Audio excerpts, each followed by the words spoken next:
Yepyeni bir Create modu tanıtımıyla hepinize merhabalar. Bugün Create Diesel modunu tanıtacağım sizlere. Evet, öncelikle başlamadan önce gözlükleri takmak istiyorum. Çünkü bu birazcık daha kısa olabilir diğer videolarımıza göre. Çünkü gösterecek çok bir şey yok kullanışlı olması dışında.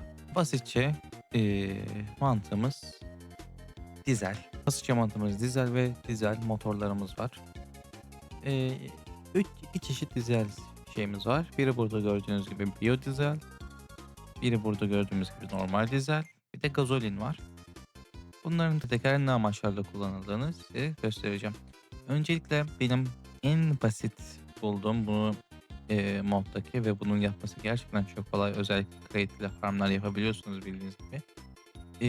Buradan şu an seed koydum. Seed ile buradan eee seed oil geliyor. Bu seed oil'leri bir tane kazana boşaltıyoruz. Ardından buradan içine hem bone meal hem de herhangi bir yine elma gibi bir şey koyduktan sonra bunun içerisindense bunları burada karıştırıyoruz. Basitçe mantığı bu. Ama şöyle bir sıkıntı gördüm ki bunların metanol oluşması gördüğünüz gibi bar var. Şu an içi dolu olduğu için tabii ki gözükmüyor ama bu bar sürekli doldukça belli bir sürelik arayla üretiliyor. Bu yüzden 3 tane yaptım. Burada bir tane daha var. 4 tanesiyle en hızlı ayarda bunu anca yetiştiriyor. Çünkü eğer bunu yapmazsak içi tamamen ve seed oil'la doluyor.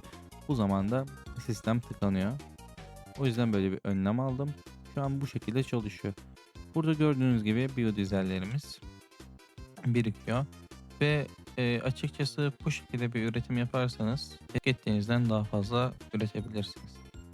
Öncelikle normal basit jeneratörlerimiz var. Bunun tanesi 8000 stres unit verirken burada da modular dizel engine'imiz var. Özellikle şu anda belirtmek isterim ki şu an oyunun sesi %3'te ve hala ses geliyor. Motorlar gerçekten çok ses çıkarıyor. Bu 8000 bunun tanesi 6000 ama derseniz ki niye bu kadar az? Şu şekilde söyleyebilirim. Bu 8000 olmayabilir bu arada bir dakika. Aynen bu normalde 8000 değil. Yanlış olmasın. Evet normalde 4000 çünkü turbo şarjı takabiliyoruz motorlara. 4000 bu 6000 ama bunu bu şekilde değil. Bu şekilde dilediğimiz kadar arttırabiliyoruz büyük ihtimalle. Yani böyle yaparsak da 86.000 stres ünite kadar çıkabiliyor. Ona göre de tabii bir yakıt harcıyor tabii ki de. Bunlar şimdilik burada kalsın. Ayrıca burada da normal Steam engine'ler gibi çalışan Huge dizel engine'lerimiz var. Bunlar daha az alıyormuş bu arada ama 12.000 stres ünite üretiyor. Bunlar bu şekilde dizel engine'lerimiz. Yapılışı oldukça kolay bile biyodizelinle normal dizelin arasında bir fark olduğunu zannetmiyorum. Ama bu şekilde. Şimdi motorlarla ilgili iki tane daha özelliğimiz var. Şimdi size söylediğim gibi bunların sesi oldukça yüksek geliyor ve gerçekten rahatsız edici bir ses. O yüzden iki tane şeyimiz var.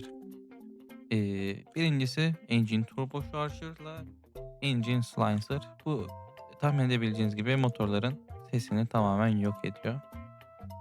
Oldukça güzel bu arada. Bir de bu arada bunu yükseltirseniz tek bir tanesiyle hepsini yapabiliyorsunuz. Bu da güzel bir özellik.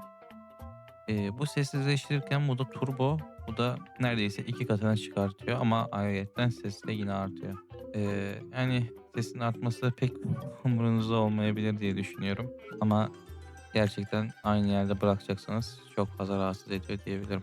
Bu arada buraya gitmiyor mu ses ya? Bakalım. Ayrıyeten burada burner'larımız var. Blaze burner'larla aynı işlevi gördüğünü tahmin ediyorum. Eee, Normal bir şekilde bu çalışıyor ama şurada gördüğünüz gibi bir derecelendirme sistemimiz var. Buna göre içindeki ısının ne kadar olup olmayacağını arttırıp azaltabiliyoruz. Ayrıca eğer yanına redstone siniri eklersek enerji seviyesi yükseliyor ve daha fazla tüketim yapıyor. Blaze burner gibi çalışıyor. O da buradan buradaki örnekten göstereceğim birazdan. İkinci olarak da dizel yapmanın ikinci yolu bildiğimiz bunlar niye burada? Her neyse. Oil rig yapabiliyoruz. Yani bildiğiniz benzin çıkartıyoruz. Buradan crude oil çıkartıyor. Bunu yapması birazcık zor ama Mantığı basit. Bunları şu an gördüğünüz şematiğe aynısını uygularsanız siz de aynısını yapabilirsiniz. Bir tek burada pumping, breaking, earring var. Bunu wrench ile buraya yapıyoruz. Bunlar zaten ne şu an alamıyorum. Bunlar zaten o modun içinde tek olan şeyler. Bunları görebilirsiniz kolayca. Oradan ham benzin ya şey işte çıkardıktan sonra burada şu aleti kullanarak normalde fluid tankları bu şekilde koyarsanız çalışmıyor ama bunu takarsınız. Bununla beraber ham petrol şimdi aklıma geldi. Dizele ve gazoline çevirebiliyorsunuz. Ayrıca biliyorsunuz ki Blaze'lere Blaze Kick yedirerek daha güçlü bir şekilde çalışmasını sağlayabiliyorsunuz. Burada da şöyle yapmışlar. Gazolin yani normal bir Blaze Burner'a önce Strafe, bunu yapması da basit bu arada. Öyle korkulacak bir şey değil. Ayrıca gazolin verirseniz bu sefer sürekli yanan eee, bir mavi Blaze'iniz olabilir. Ayrıca bu yağ ham petrolü çıkarttığınız yerlerde değişkenlik gösterebiliyor.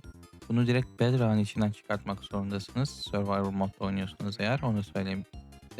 Oil Scanner diye bir şey var. Mesela şu an Search Oil diyor. Burada daha fazla oil varken burada daha az olduğunu yoğunluk açısından yani bunu tek seferde çıkartacağı miktarı bu şekilde görebiliyorsunuz. Ama şu an mesela bu sürekli olarak gazon harcıyor.